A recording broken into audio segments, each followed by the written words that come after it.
This is the Atlas EMD GP7 with DCC and ESU LokSound. Let's take a look and see if it's worth buying one for yourself. Hi, I'm a hobbyist and I am a model railroader. Let's get started.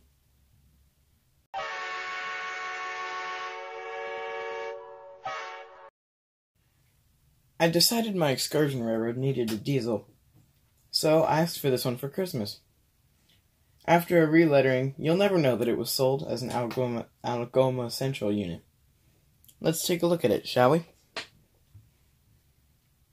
First, we'll start off with some stats. For the weight, it'll be on screen.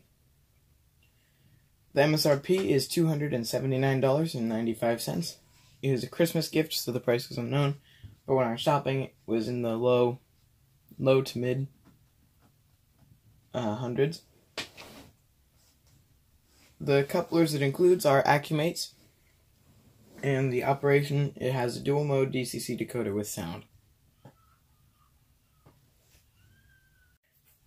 As always, we're going to start off by taking a look at the packaging.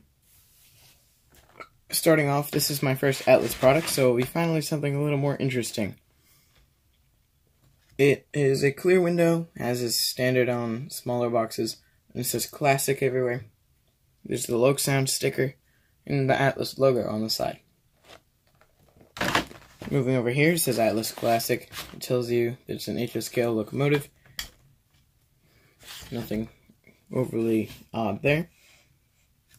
Here it says Atlas Classic, GP7, Algoma Central 104. There's nothing on the bottom, and both ends are the same. So, to unbox, you take off the top, which I personally think is much classier than the other styles of opening. Then you have this bottom half that will also come off. And then you have the locomotive in its own three-piece plastic tray. So we'll look at that. Four-piece plastic tray. So we'll look at that in just a minute. Here's all the paperwork. Starting off.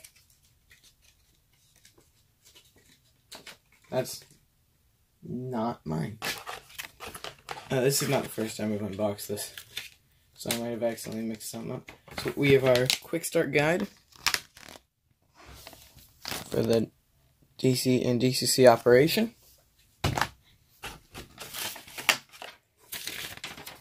Warranty information.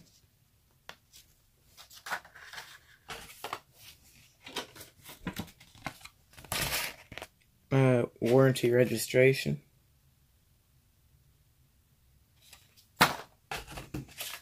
And then finally, the efficient exploded parts diagram, which is very thorough. Very thorough.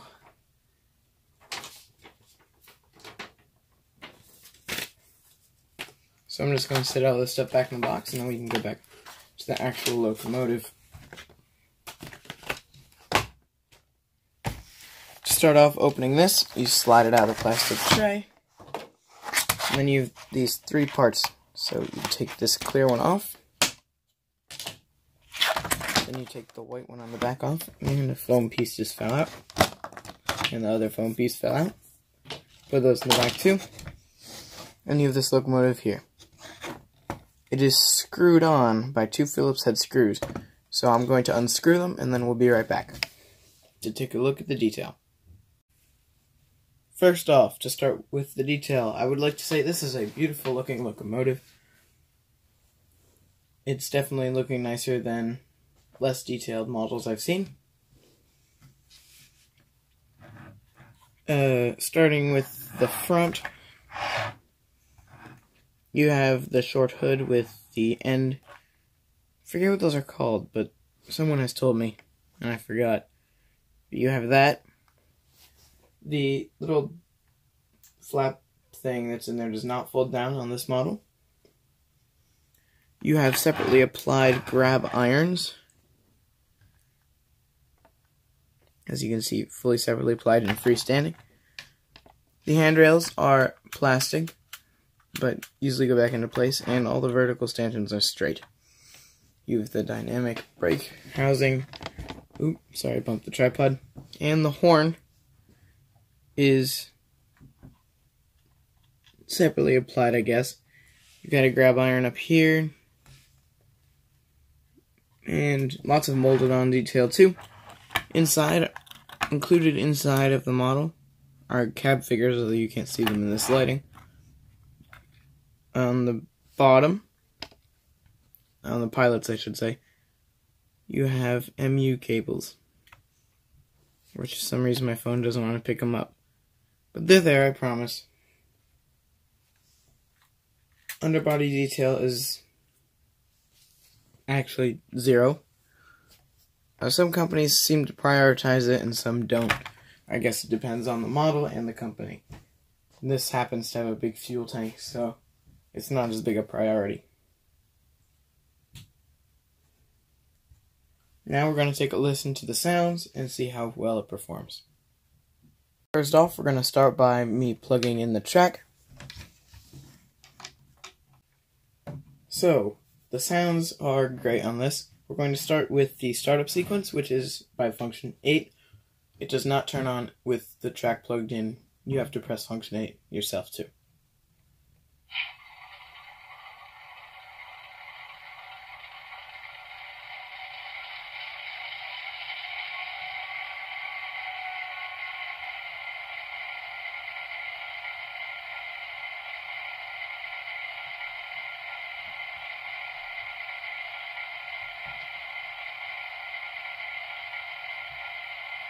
So, there you have the startup sequence.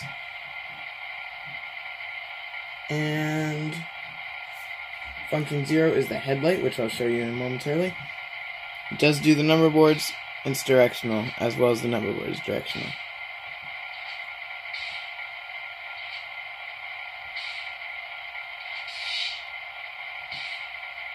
I also noticed this really cool effect that it does when you switch directions. Never noticed that before. Function 1 is the bell.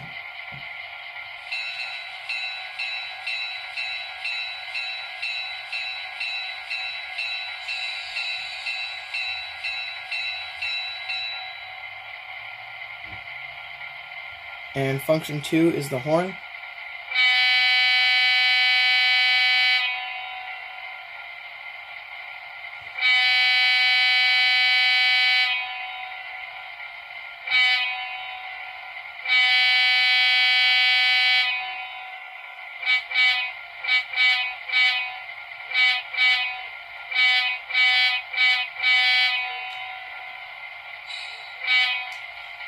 So, most of the horns on this decoder are not very good for performing horn shows and stuff, but they work for actual sequences. If you would like to hear any particular horn, please let me know in the comments. And if you have Instagram, that would be even better, because I can contact you and send you video or audio. The next sound function is the coupler clank at 3.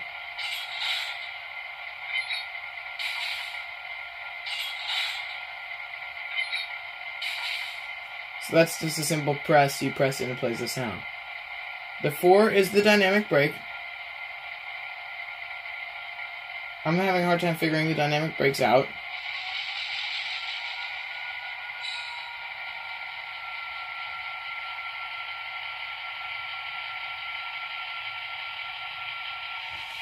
But perhaps someone else can figure it out and let me know.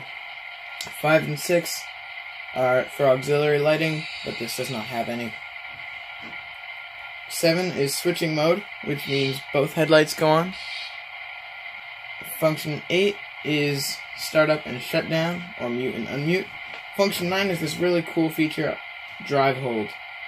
So let's say we're moving very slowly, but I want it to sound like it's in notch 8. I activate function 9 and then adjust the throttle to how I want it to sound. So let's say this was pulling a very long train. It's in notch 8, but it's only going at 1 speed step.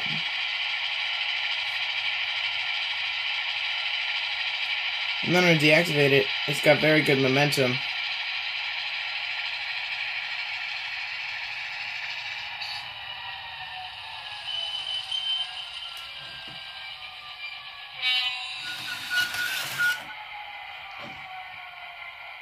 Functions 10 and 11 and 13 and 22 are more sounds, and function 12 is just the headlight dimmer.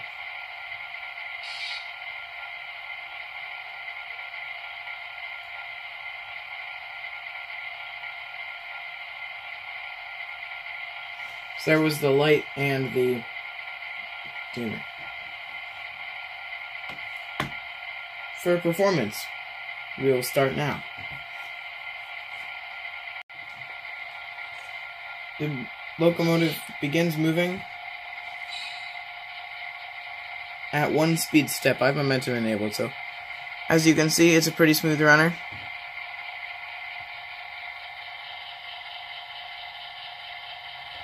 There's notch 1.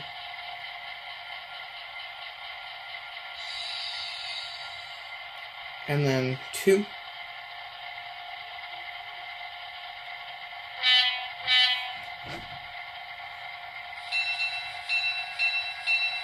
3,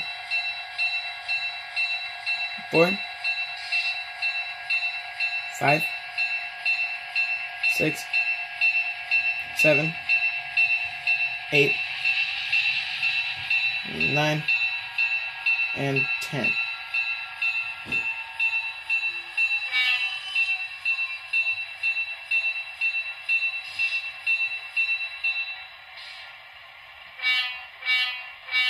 Now let's start at 10. Now if it's 11.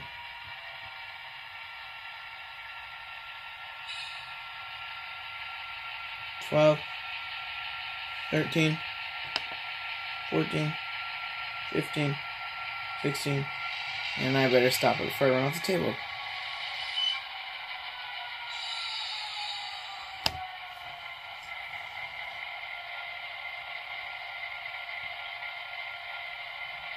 So you got a good idea of slow speed, and now there's no body wobble, well, maybe very minimal. And the CVs are not adjusted. I've not adjusted starting voltage or anything like that. Finally, I'll give you guys a run by of the locomotive with a different horn before giving my thoughts.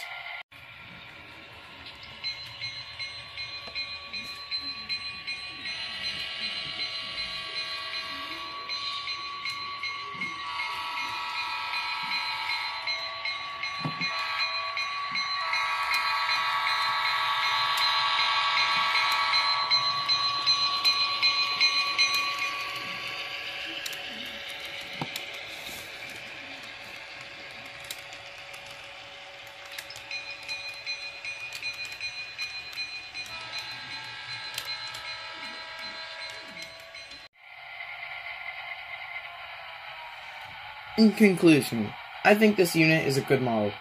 Being my first Atlas unit, I wasn't sure what to expect, but I think Atlas has set a high bar. Aside from my confusion with some functions, I find this unit easy to use, and I think it'll go well with any other units of the era or locale. Anyway, thank you so much for watching. Consider subscribing for similar train content, and I'll see you down the HL Hobbyist main line. Bye!